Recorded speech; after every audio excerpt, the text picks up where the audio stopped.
અમારી સમ્રાટ સમાચાર ચેનલ સબસ્ક્રાઇબ કરો, લાઇક કરો, કોમેન્ટ કરો અને જોતા રહો પળે પળના દરેક પ્રકારના સમાચારો। ભાવનગર શહેરના કાળિયાબેડ વિસ્તારમાં ગુજરાત ગેસની લાઇનમાં આગ લાગી હોવા અંગેની મોક ડ્રીલ ગુજરાત ગેસ દ્વારા યોજવામાં આવી હતી। જો કે ખરેખર ઘટના બને ત્યારે ગુજરાત ગેસની ટીમ જ સમયસર પહોંચતી નથી।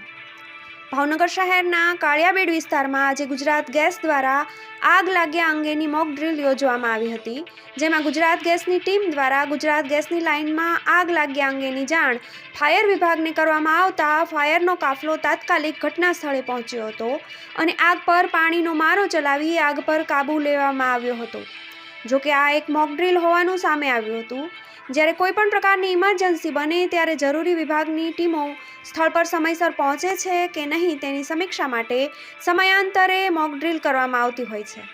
આ મોક ડ્રીલમાં ભાવનગરનું ફાયર વિભાગ ખરું ઉતર્યું હતું, પરંતુ વાસ્તવિકમાં ગુજરાત ગેસની લાઇનમાં લીકેજ કે આગની ઘટના બને ત્યારે ગુજરાત ગેસની ટીમ જ સમયસર પહોંચતી નથી।